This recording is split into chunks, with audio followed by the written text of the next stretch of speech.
Hello. Still going strong.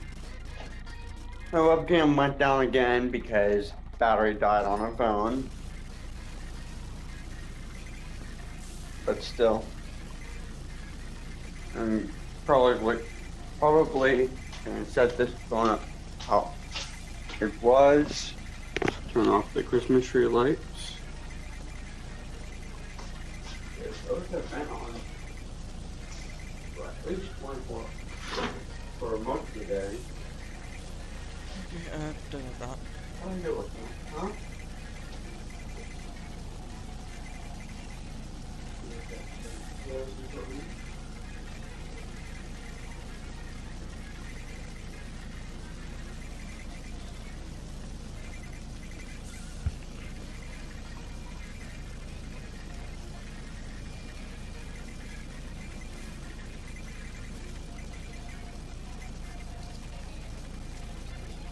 The grass is dry, guys.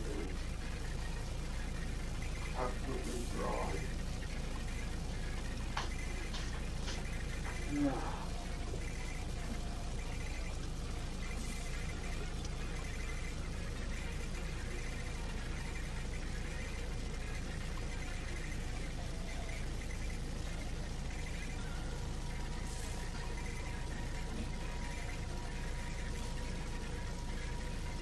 Okay, her grass still kind of soaking up water that I just put in.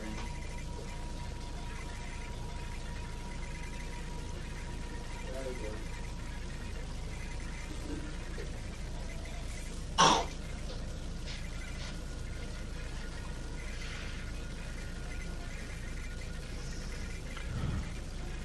Copy. Throw another phone on the charger. Guarantee.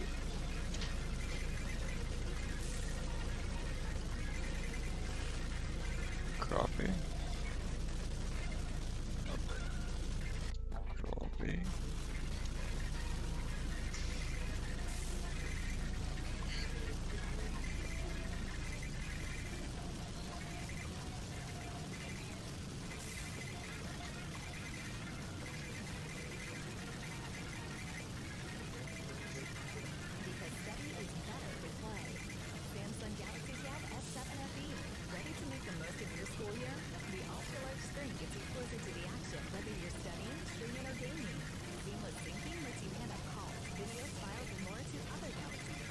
Good strap. Okay. I see tons of people are live, but who is really paying as live as long as I have right now? Not very many. At all. Okay, Not very many.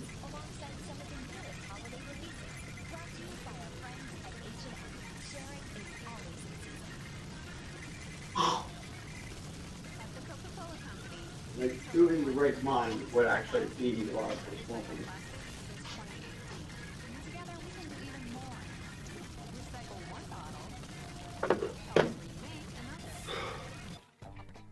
Okay.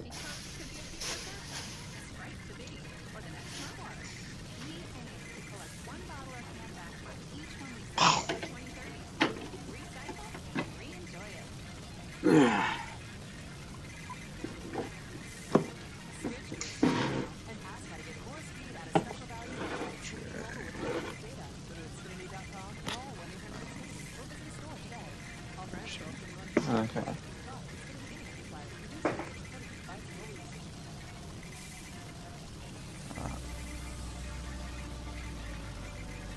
G. Q.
There we go.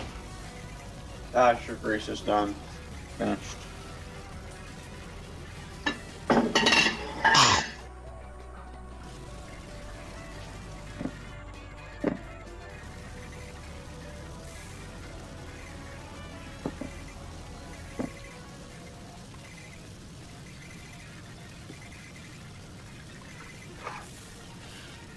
Let's try opening it up one more time.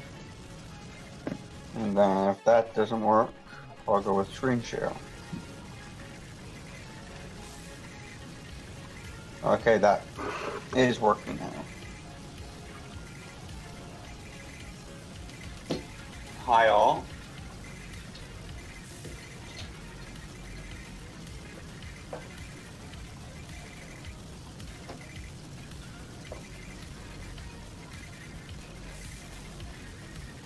There we go.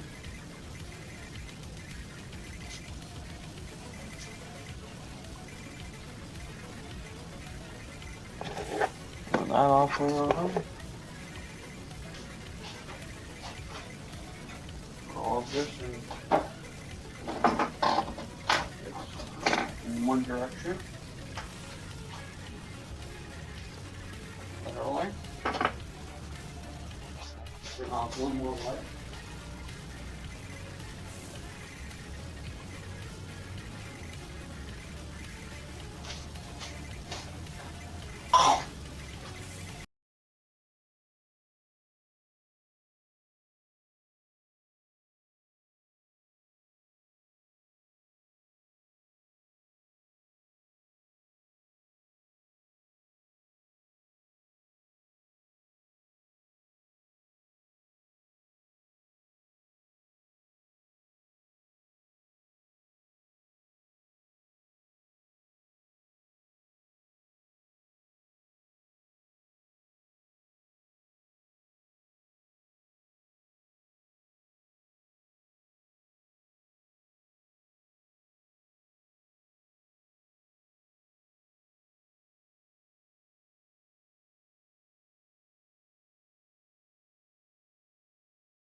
For cams if I have many phones with Zoom meetings on them. So it's a fun thing. People can interrupt me if they want to now for this 24-hour I probably will keep on doing it for 24-hour streams, but other than that, I'll have to disable the new one. Okay.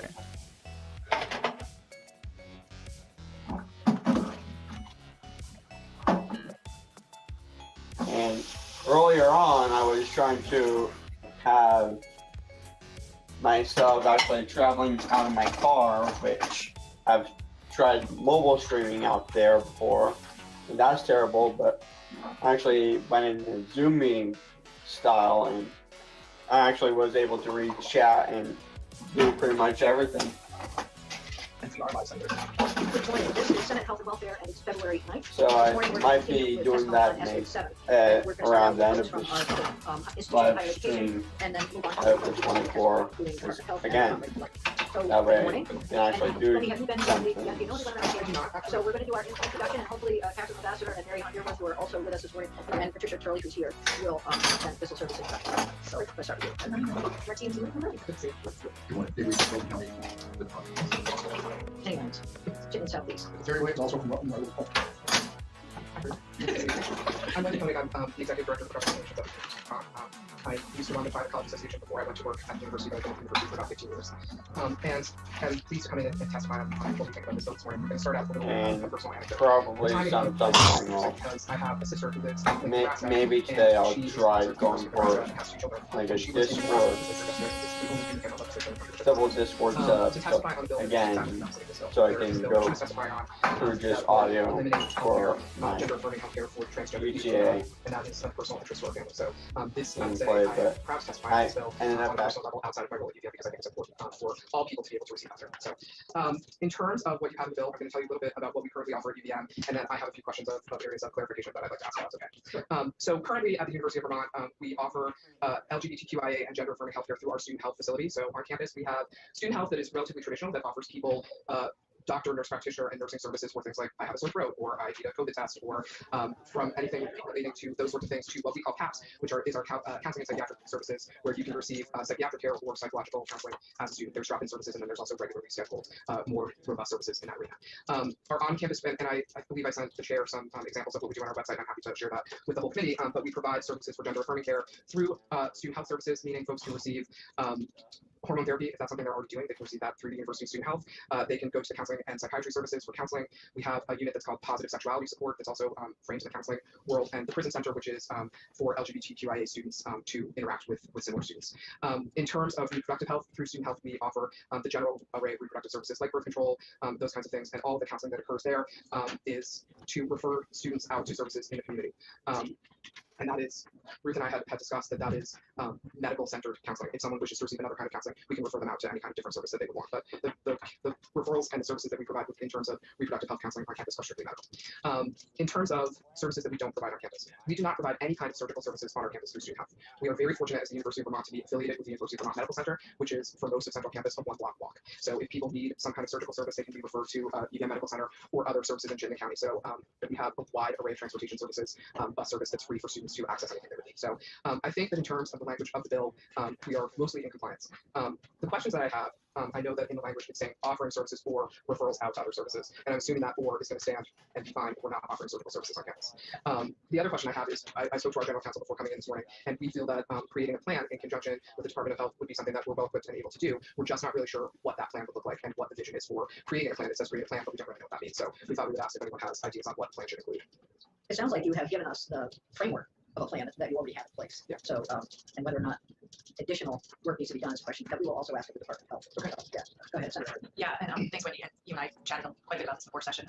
And the whole sort of idea of a plan was largely based on the Massachusetts law for institutions in Massachusetts that didn't really do what you all are doing at UVM. So there was the need for them to sort of step up and say, okay, we need to provide or have a plan for these services. So I think if UVM is already doing most of them, maybe it's more of a report about this is what we're doing and how we're sort of covering the things that are necessary. And you know, you've just done it verbally, and maybe it's just more formally so that we leave state notes that you're in compliance kind of thing. That's sort of my thought about it. But, Yeah, no, I think it's a good idea. And so if you have your information in writing, we can put your testimony on our webpage. That would be terrific. Sure. And then I do agree with Senator Hardy. I don't know what other folks are thinking, but we have enough information here that we don't need to go through this whole process.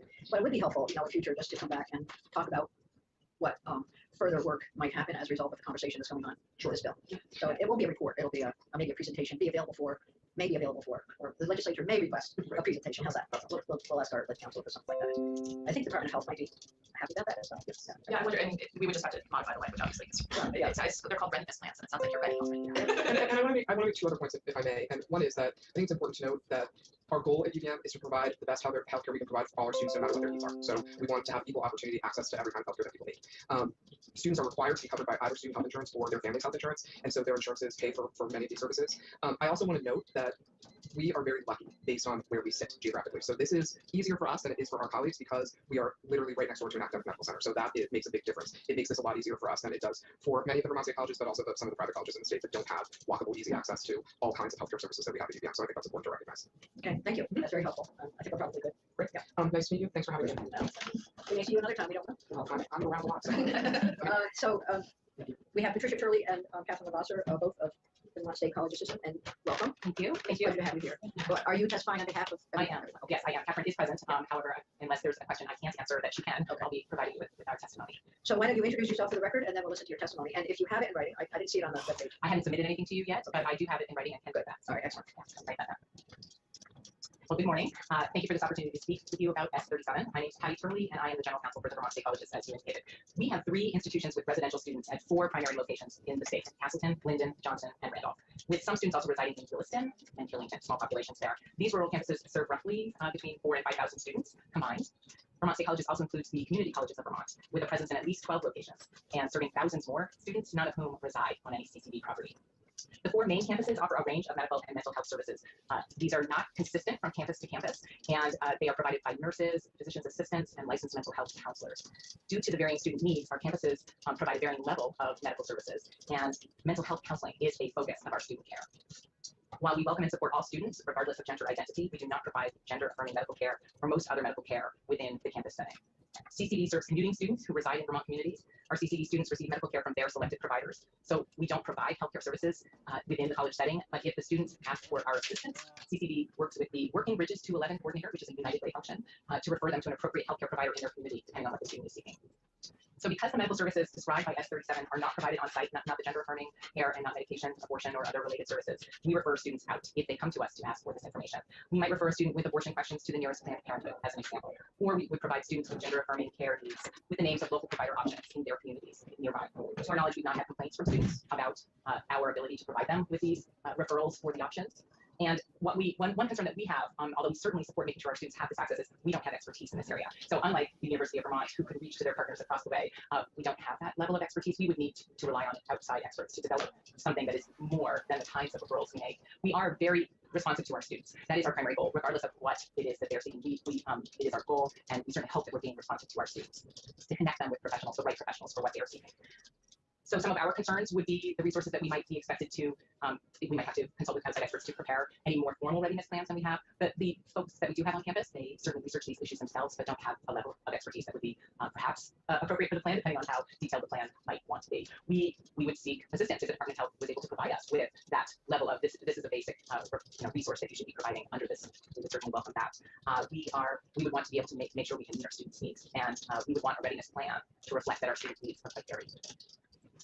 Other than that, I do just want to express our support for making sure our students do have access and that we are ready to connect them with the resources since we're unable to provide them on site.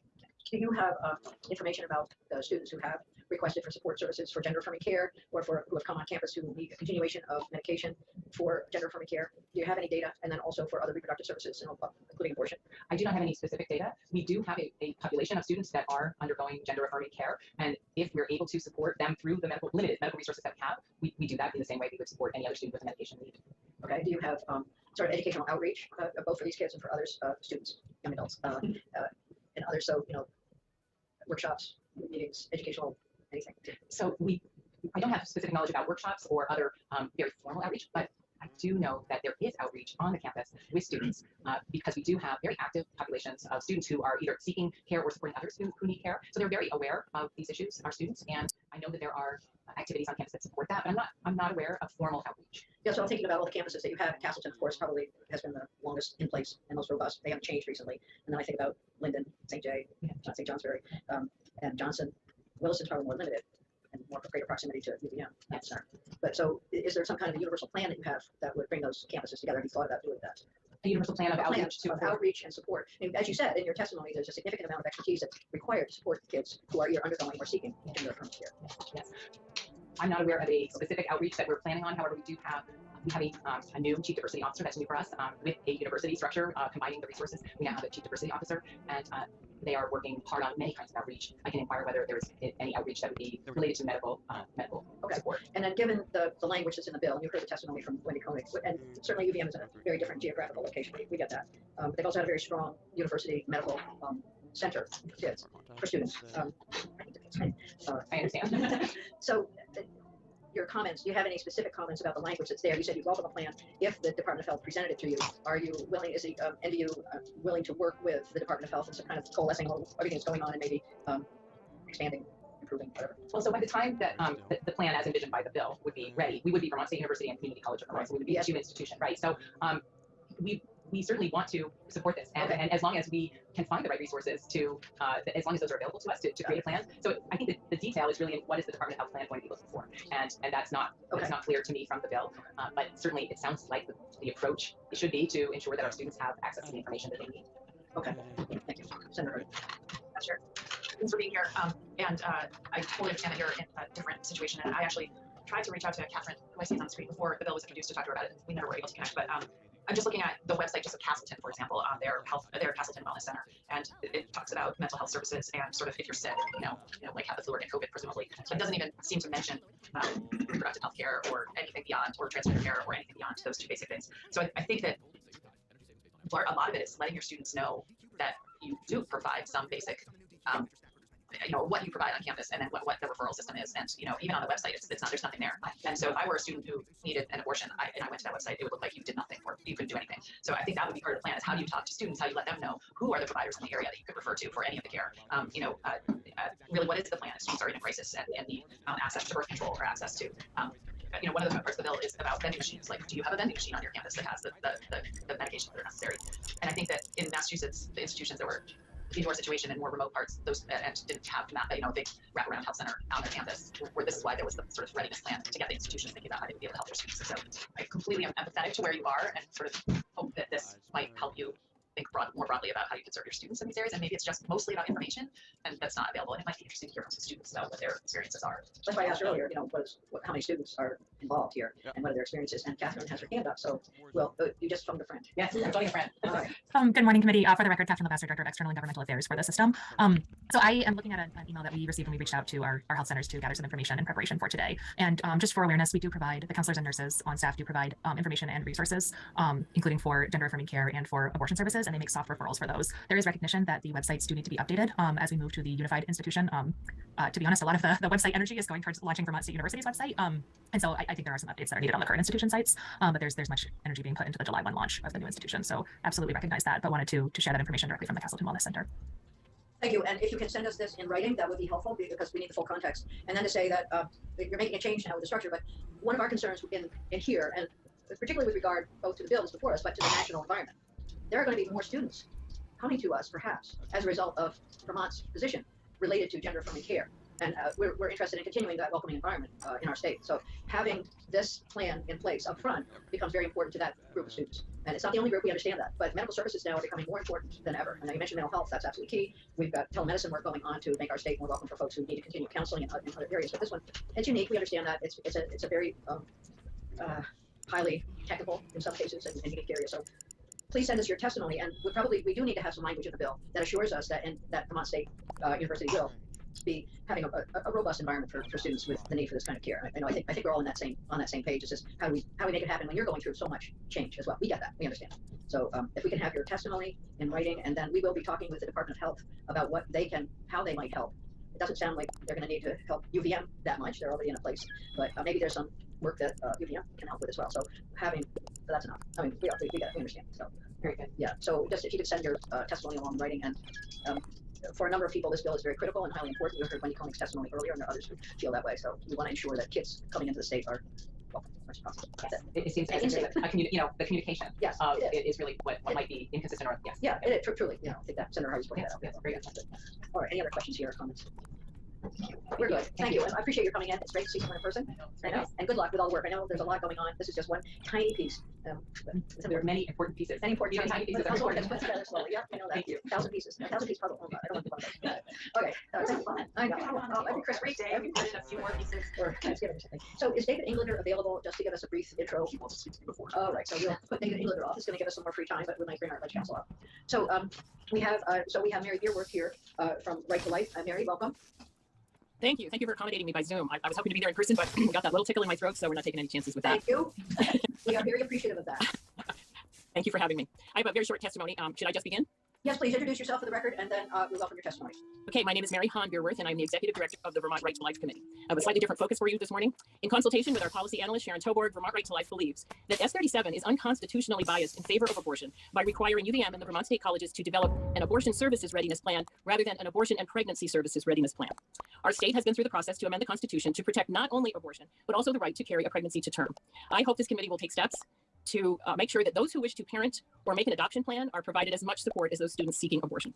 The Vermont Right to Life Committee has concerns around Section 2502, requiring college institutions to develop a readiness plan for providing gender-affirming care, medication abortion for their students, but does not require a readiness plan for parenting or pregnant students. We encourage the Senate Health and Welfare Committee to use this opportunity presented by S35 to include in Section 2502 a provision that UVM and the Vermont State Colleges develop a similarly comprehensive plan to support a student who has decided to continue a pregnancy or to continue to parent a child or children, or to make an adoption plan while trying to complete their degree. In 2022, in Vermont, nearly 1/3 of abortions, 392 out of 1,227 abortions performed in Vermont, involved those between the ages of 18 and 24. The University of Vermont has made some provisions under the requirements of Title IX, which is a federal law which prevents discrimination against pregnant and parenting students, but much more can and could be done at both UVM and the Vermont State Colleges. For example, the University of Massachusetts at Amherst has an office for student parents, which can be found online at the link provided in my written testimony, which I will send right away. Their services include child care subsidies, family grants for non-child care related and unexpected expenses that would negatively impact academic progress. The website opens with "Welcome student parents. Are you a pregnant or parenting student? Student parent programs is here for you." And those links will be included in my testimony. I'll send that out to Alex right away. And similarly, under the insurance coverage section of S37, if the state is going to eliminate copays and coinsurance for abortion, copays for prenatal care and childbirth should be eliminated as well. And I will also in my written testimony send some paragraphs from a proposed federal bill. It was called the Pregnant Students' Rights Act, and it was introduced in 2022. As far as I know, it has not passed, but it has some interesting suggestions for you. And that's all I have. Thank you for your time. Oh, thank you. And you will send us your written testimony? Yes. Alex, that'd be great. Okay. Happy to do so, and thank you again. If I have any questions? Questions? No, we're good. No, thank you very much. Thank you for having me. Okay, terrific. So unfortunately, David Englander would like to testify next week, and we're finding some time for him to do that. And so we now have some time, and I'm wondering if we would like to have Amarin or Jen come up and talk with us about maybe some of the things that we've heard about in the bill. Can you do that? Or what we've heard from testimony and some of the changes in that, in particular, some of the things we've heard today. Do that briefly. I think so. We'll just take a few minutes. Yeah. Pull up the bill language. Yeah, let me do that. Let me just start going through the bill a little bit, seeing where we are. I started doing that.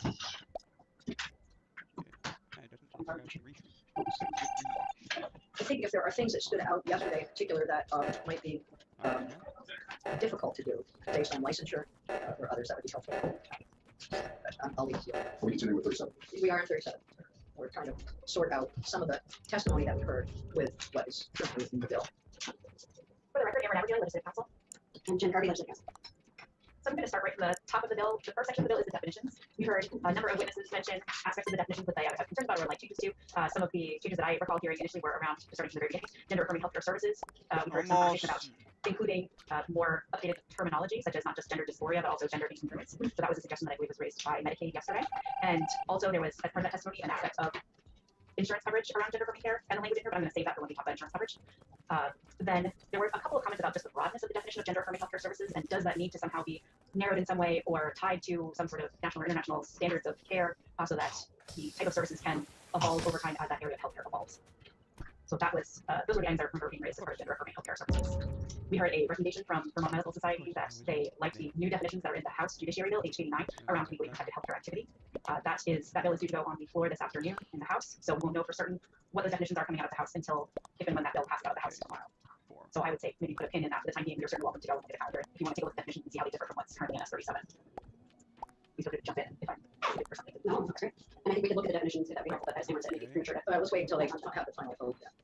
I do not recall hearing any testimony about the definition of reproductive healthcare services and suggested tweaks there. Next, medical malpractice insurance. I believe we will have to double check the House Bill H89. Abusive litigation is defined in both bills, so we'll want to make sure that there are no changes in the House bill. And then related to that section is the medical malpractice piece. We have received some written testimony, but not in-person testimony yet on that aspect. We'll get that next week. Okay, great. Yeah, I think we have a schedule for next week. So possibly some minor changes there. Moving into the insurance coverage, which is sections 3 and 4. We heard some testimony both from insurers and from Vermont Medicaid that they would like the coverage of gender-affirming healthcare services to be limited to medically necessary services or gender-affirming healthcare services. And in addition to that, Vermont Medicaid expressed some concerns about having no cost sharing due to their IT system and how they input things. So there was a request that maybe that cost sharing prohibition not be included for Medicaid for these aspects. And there's an explanation about the low amounts of co-pays for that population. What type of gender affirming care would be medically necessary? That sounds like a great question for one of the providers. And we've got some OBGYN residents coming in today. So that's great. I'm not sure they're going to be able to gender affirming. Oh, that's true. They will. We'll reach out to Dr. Gibson on that one. So maybe I misunderstood. You said that somebody testified that they were concerned that it was medically necessary. Right. I do recall there being a conversation about presently Medicaid would not, for example, cover gender affirming healthcare services that would be categorized as a cosmetic surgery, while they do cover gender. I forget the term, but they do cover surgeries related to gender affirming care, but they would not if it was considered cosmetic surgery. So just narrowing that coverage. So I have technically 2 forms of the insurers will point out that in the definition of health insurance plan, we need to make sure there's a section for high deductible health plans to make sure that it's compliant with federal law. And I believe both insurers, witnesses testifying yesterday, mentioned that you will have policy choice about the prohibition on cost sharing for both abortion and gender affirming care services, as that will have an upward pressure on premiums. And there are there are other bills within the State House this year that also propose to prohibit cost sharing, in which case those also could affect. So looking at the larger picture of how many areas of insurance coverage are we limiting those cost sharing aspects. Yeah, true. Just to clarify, with the group, I think what I heard in regards to the 2 insurance representatives yesterday, and they say that it goes to premium. Does premium mean it goes to those who pay premiums? Is that the way the kind of the linkage? It's an insurance plan that you pay for, and so if the cost of the premium goes up, you pay more for that. Right. You still have, there are all conditions that are within your coverage, but the total payment over the year, right? So, and again, just to kind of boil it down to something like relates, what it really means is cost shift is to those who pay versus those who are supported. Yeah. Well, not so I think a way to look at it is there are 2 ways that people pay for insurance and healthcare. One is through premiums, which are the sort of monthly or annual payments that we make to have health insurance coverage. The other are co-payments that we pay when we get a service. So you go to the doctor for a checkup and you have a copay, then you pay that as you leave, or you pick up a prescription and you pay for a copay. So what I think they were saying is, as you pay less for copays, you're going to pay more for premiums. Not just the individual, everybody. The premiums would go up because the health insurance companies would be getting less money from the copays. They would have to make up the difference on the premium level. And so it's not necessarily like if I don't pay a copay, you're going to pay more in premiums. It's if I don't pay a copay, everybody's premiums would go up. And that's an oversimplification, but that's the calculus I think they were trying to talk about yesterday. And if we cut down on copays for everything, then it would be just on the premium. And there's an argument for doing it, and there's an argument for not doing it. So that's why Cameron's saying it's a policy decision. The thing I heard yesterday was that eliminating copays is totally problematic. So when you squeeze the balloon and somebody's got to pay, that we're all paying copay, everyone's paying copay at some level or another. But it also depends on the number of people who are paying for. So if it's a significant risk pool, you have a huge group, then the shift will be greater. But if it's just a few, and so the question is how many, perhaps we can ask the Department of Health how many people would be affected by this, then it's different. So yeah, so we'll ask the Department of Health that. Yeah, it might be DIVA that would know that, right? Well, DIVA would be Medicaid, and then we also have private insurance here that we're looking at. So is the question how many people would be getting a new insurance benefit who are not currently necessarily getting that first dollar coverage benefit, and that's the number you're looking to find out? And right now, we're sort of in this place where people are being redetermined for Medicaid, but still, it's a number of people seeking this type of care, and it's not it doesn't appear to be a massive number. Can I just say one more thing? That is, on the copay situation, I think it's also important to think about. We make policy decisions on the type of healthcare that we want to prioritize for people seeking. So, for example, there's been a long conversation about should there be copays for primary care, because we want people to go to the doctor, and if a copay is going to prevent them from going to the doctor to get their annual exams and their shots and the things that keep us healthy.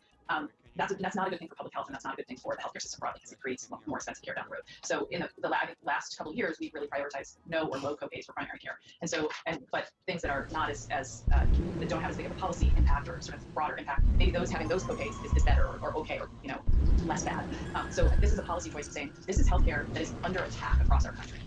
And people are not able to access this healthcare. So it's a policy decision for us to say, we want people to access this healthcare. We're saying we're prioritizing this healthcare in Vermont, that it's not only not under attack here, it's being provided in a way that's easy for everybody to access and there are no barriers for it. And that's people who have insurance in the state.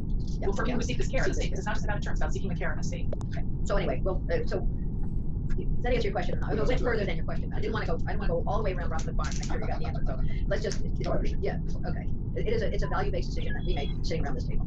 And it's something we have to think about. The insurance companies have said it may raise premiums. And the only way we can tell that is by looking at how many people are affected. And then, how big is the risk pool here of the group that is seeking this care. And then what effect did that have? So, and send it away. Just to clarify that question for my own. Sure. Is language in this bill says we're not charging for. Right, right. Code. That's the bill, that's the proposal. Yeah, that's the proposal. Medicaid currently has very, very low co-pays. $1, $2, $1 to $3. $3. And the service itself is not, some of the services. Okay, so that was fun. All right, I believe that covers insurance. There's a section 5 state plan amendment.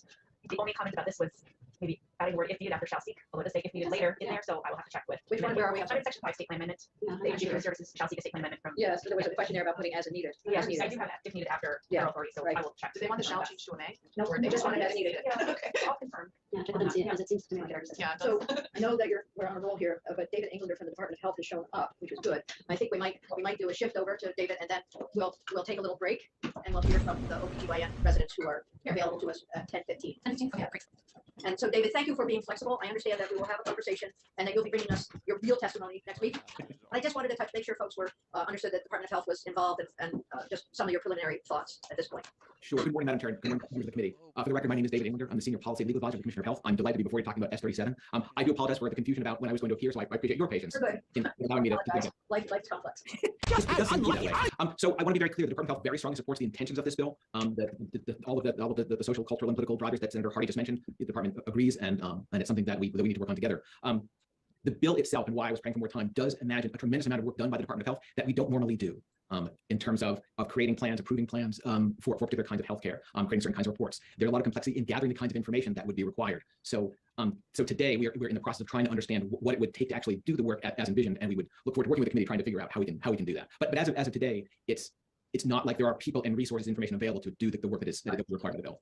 So we will have a conversation, Shirley, and then did you hear the testimony that was before us this morning from UVM? You did. Yes, that's good. Okay, so that will go into the hopper, and then we can talk perhaps, I don't know, over the weekend or on Monday, and then we'll help clarify what exactly the committee might be interested in based on all the issues before us. So I just want to say thank you for being here this morning so that folks understand when we come back with proposals, or you come back with proposals, it's based on both general support of the bill. Yes. And then what is doable in the department. So appreciate that. Of course. I think that's it. I think we're good. Okay. Those are quick questions. Here. No. Or long questions if you. Long questions or short questions, but I think we're good. Okay. All right. No, something else. Can you give me a call, David, after we go off live? Absolutely. I have a question about something else. That's fine. Thank you. Yeah, that's good. That's fine. That's a value Zoom. I'm scared and I'm trying to get a hold of them. Yeah, I know. It's like walking down the hallway. Just call my cell when you step out. I don't have your cell. Okay, but we're gonna go off.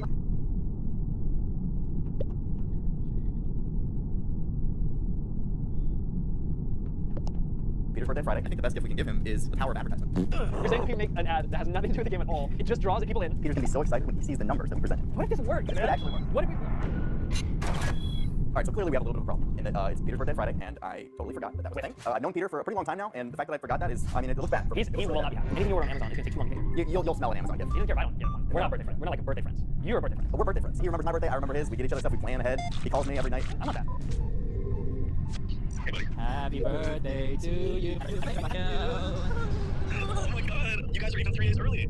Oh yeah, we knew that. We wanted to like. We wanted to be the first. We wanted to be the first ones. We got you a gift. Yeah. But we kind of put our heads together and went like, well, I mean, I think the best gift we can give him is the power of advertisement. We know that you have like a VR game coming out, right? It looks really cool. It looks awesome. Yeah, we've seen it on Instagram. Wait, who else is there? What's that? Wait, who else is there? Oh, Jordan. Yes, Jordan Allen. Jordan's there as well. Yeah, so Jordan and I both were. Here's where I come in. I'll help you to elevate my status with Peter as a birthday friend, because the best way to get gifts is to give them first. And we thought, what better gesture than to offer to make him an incredible game ad? Yes, and we know how to make game ads, right? That's super generous. Yeah. Are you guys serious? Yeah, seriously. Yeah. I mean, the game almost sells itself, so it's almost not even gonna be that difficult. But I feel super lucky. This is awesome. Thank you guys. You're very welcome. Great birthday gift. Oh, he sounds down. I feel really good about this now. He's legitimately making a really awesome looking game. He's been working so hard on it. I'm really excited. Now we're not admin, right? Yes. Like the madmen. We don't drink work. Well, you don't. The thing is, we can do market research. You know, we can study the trends. I'm into it, man. What's the game about? It's first-person VR shooter. Yes, Vibey has like a little bit of old school, like 90s video games, retro aesthetic. Okay. What works? Bone Lab teaser. Okay, so we have like lots of bones. Yeah. bones. Oh, this is cool. Okay, so I mean, there's just like a lot of really hype-looking shots, cool action moments. We can definitely do some of that. I don't know. You know what, Jordan? I think I have an idea. Wait, because I've seen. Okay, hold on a second. I've seen some of these kinds of ads. Yeah. So she farts herself into a zombie state. Yes. Which I get. Like that makes sense. But how does her fart turn her into the zombie? I think it turned him. Look, we don't have to look into this too much because it's not. They don't even care. Is there an overarching plot? It's kind of like the mobile game ad and the mobile game itself are completely separate from each other. They don't exist in the same universe, but they're so ridiculous and compelling that I think it gets people to click on it. Last year alone, mobile games generated $92.2 billion.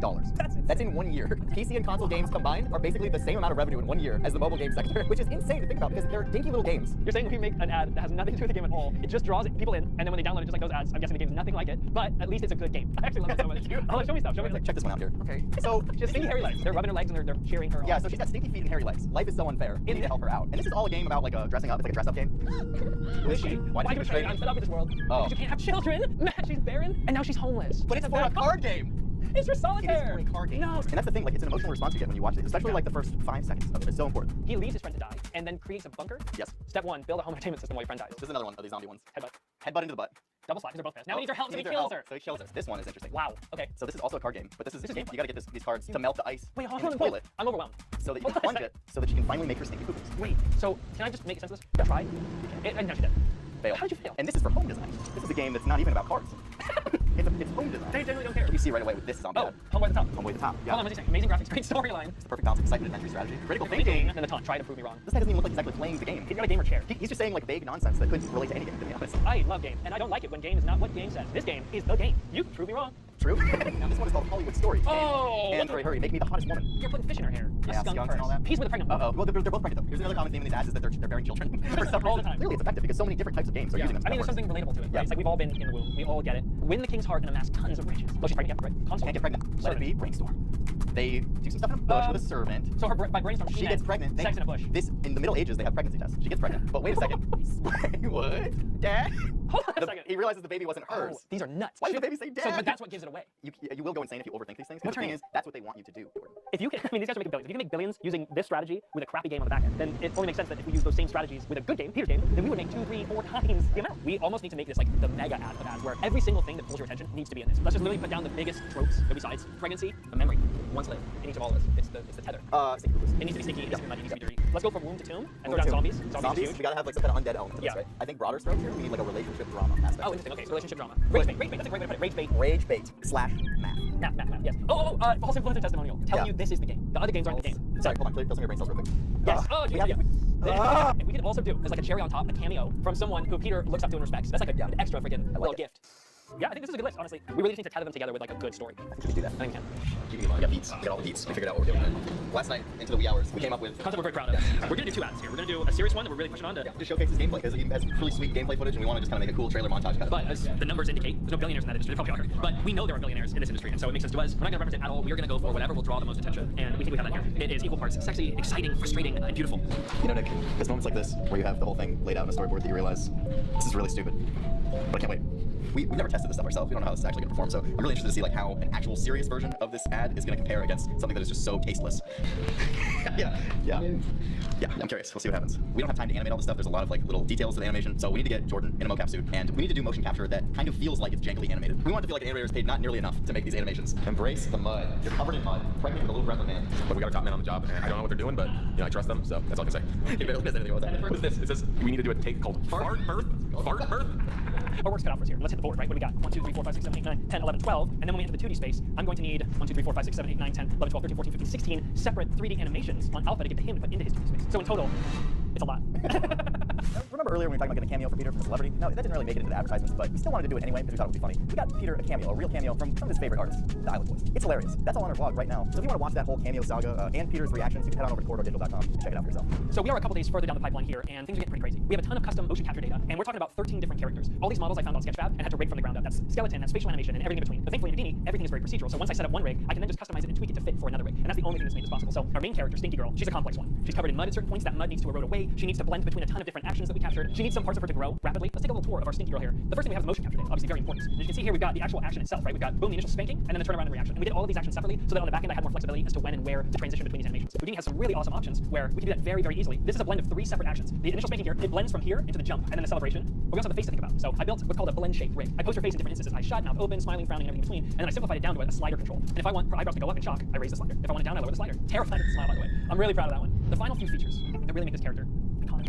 What if I told you there was a way to make an expandable and contractible booty belly combo inside of a character for wicked quick animation? Creative notes come down. They're going, hey, she's not pregnant. She's supposed to be extra pregnant. Right? So, because our girl's getting preggers. Look at that. A dynamic pregnancy system. This is real time, baby. The cheeks, they just don't stop. I mean, all these things, right? We get, like, let's say we want both. dynamic butt, dynamic belly. You have just an incredible tool here. This is just the beginning. Again, it's the idea of keeping it all procedural is so that at the drop of a hat we can change animations, right? And this exists across 13 different characters. But thanks to the power of proceduralism inside of Houdini, it's all very possible. So while Jordan over there is hard at work making our 3D cutscene, I am taking a lot of assets and animations that Jordan made for me and bringing them into the 2D space. Right? Basically, we just have a set of animations and a background that we've generated sort of an environment which creates our level of this game. So it's just very basically animating with our characters here who are butt run, which is just like a walk cycle using the cheeks. We got some stuff like butt turn, very important. Gremlin dance, also incredibly important. We need a good gremlin dance. You know, we gotta get the TikTok kids in on this. We got parents crying. They lost him in a fight right down the drain. They need to save this boy somehow. So there's always like math involved in the gameplay of these mobile game ads. Addition and subtraction, just really basic math. Like, oh, +3, this is a good thing. I pull this pipe, I get good star. I pull -5, negative. Uh-oh, that's bad. Don't pull that one. Guess what? These guys, they pull it anyway.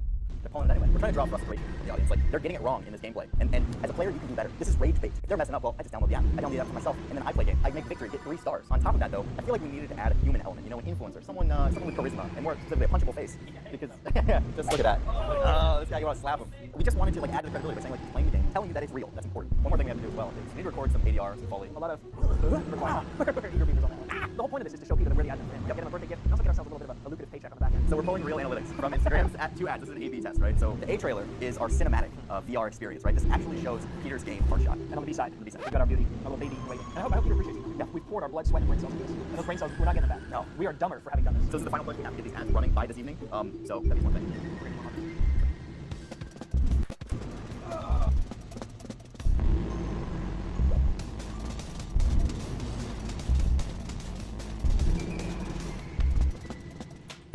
We are perspiring a little bit nervous. Is Peter here? He's here. Peter's here? Oh, we don't know. He's in the building? I'm a little nervous, yeah. Oh, good. Peter, how's the family? How's the investment portfolio? You guys are so hot. We poured ourselves into this for you, and we're very, very excited for you. What an amazing birthday. You guys are the best. I feel so special. You're the best. You're the best. You're the best. You're my best friend. Okay. First and foremost, we have a briefcase over here that we brought. Oh. There we go. Oh, don't really. This is really. This is a card? What is this? Is this a contract? This is a birthday contract. Yeah. I feel like I should read this, but I don't know if we have time to. This is for the trust company. Okay. Nothing based on my moral compass. I would flag. I really feel like I should have read that. Nah, you're good. I've never heard of a legally binding birthday card. Well, I've never heard of such an awesome birthday before, so. You guys got a PowerPoint? We do, yes. Oh my god. The hard shot, that campaign. Happy birthday, Peter. We added that. Thanks, guys. Yeah. Mission statement. Sell hard shot game using marketing strategy and synergistic developmental increase. Bottom line, values. Yeah. Numbers and figures and percentages that will make you rich. Like this. Yeah, Okay. implementation of the ad. Our goal was simple. We want to showcase the game as it is. We want to allow people a window into what they might expect when they play said game. We need you to break into the base, hack the mainframe, and extract the data. We got intel that we're working out with military tech, so watch your six. Oh shit. Yeah. Damn. Guys, that was amazing. That's gonna sell some what we do. copies. That's gonna sell some copies. Great job. Great job. Honestly. No. Yeah. Sit down for just a second. We also created another ad. Yeah. And that other ad is our strategy for your marketing campaign. It's more of a creative choice. You know, we've already run it. Just to be aware, people have seen it already. It's been running for 2 days. Let's actually show you the ad. This is the part we're really excited for. Peter. Yeah. This is Wow. really. I cannot wait to see this one. Guys. She pregnant?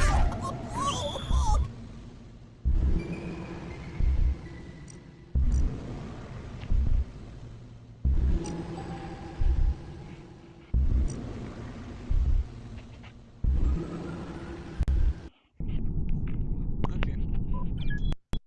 Hijacking the live stream. Okay. Enjoy all. Have a nice day. And where's the button?